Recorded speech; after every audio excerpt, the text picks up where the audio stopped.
If given the choice, I don't think I'd live for 1,000 years, says Graceful. Oh, that's a deep and interesting question right there. Now, if when we say this, like, how long would you live for? And let's say in this thought experiment that the time that you're going to live for, you have to live all of it. So, like, if you say 300 years, now you're taking a bit of a gamble. Do you have to live through the potential collapse of civilization, or like some sort of nuclear catastrophe, or climate catastrophe? Like, you could live for a lot of suffering. You could sign up for a lot of suffering.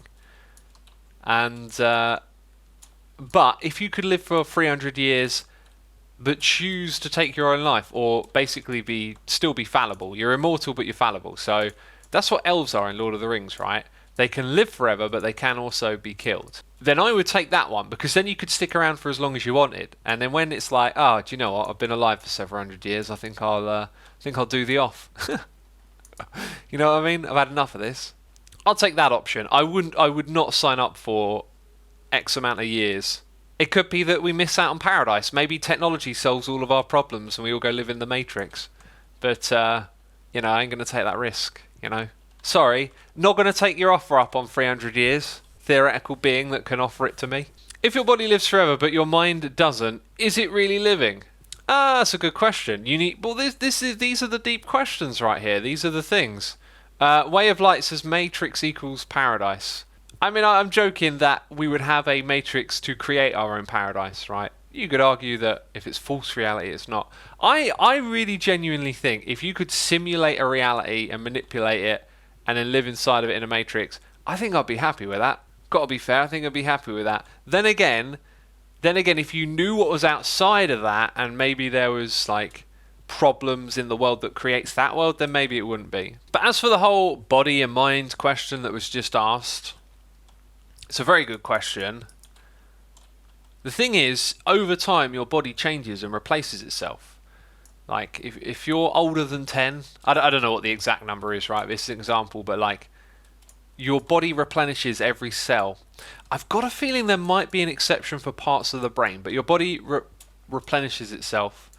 And so the body that you had 10 years ago, none of those molecules or the things that make you are still the same thing. Like, there's not the same particles. Your body's in a constant state of using and repairing itself. 7 years, people are saying in chat. All right then. So like, you've recycled through several worths of body in your lifetime. Let's say you're 21. That's 3 lots right there. So you don't have the same body throughout life. This might extend to the brain because the brain is a part of the body. Like I said, I've got a feeling there is an exception for parts of the brain. Like, in some parts of the brain, I think you have the one you're born with. It grows and it's the same thing. But I could be wrong because I'm just trying to remember something I heard ages ago. But the other thing is, you as a person change over time, right? Your thoughts and feelings, even your memories change. Every time you access a new memory, you are reliving it. And so the more you remember your memories, the more they are rewritten back into and reimagined, and so can become distorted with time. People who like have brain injuries or like are in car crashes can often have their personality changed by going through an injury to the brain. How crazy is that? Like, it says a lot about who are you and what you are.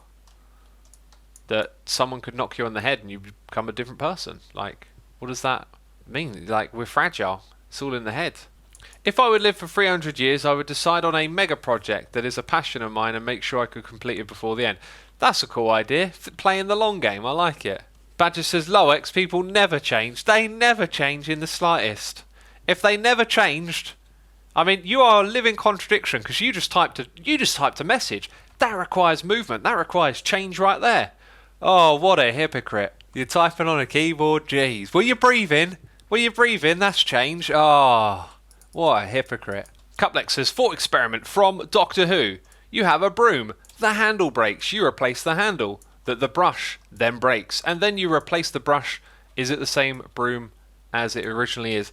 That, you might think that originates from Doctor Who. I've heard that anecdote several other places before. I think it's like an old thing from back in like Greek philosophy. It could be. I've heard it on Only Fools and Horses as well. And Depending on what episode of Doctor Who is, it could potentially outdate that, but that's not really important. It's a really great question, and it's what I was saying a moment ago. If your body's always replenishing yourself, how we define who we are is like deeply mysterious. The conscious experience we have, it's built on top of something that's always changing, yet we always feel like ourselves. And we know we can look back and see that we change over time, that we feel and think about things differently. Yet we feel like we have some essential core, right? Trigger from Only Fools and Horses was the big one, says Badger. Yeah, that's what I remember. Trigger was the one with the joke, right? Where he says, oh, I've had this broom for so many years. He goes, I've replaced the handle three times. I've replaced the stick 7 and the brush 9.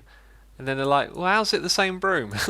It's a very common thought experiment. The metaphor is also used with boats that have been damaged, for example, in war. That's just another object that can be repaired and parts of it can be upgraded and replaced. Tommy Sachs says, Asuma says content right here. It's gonna get clipped.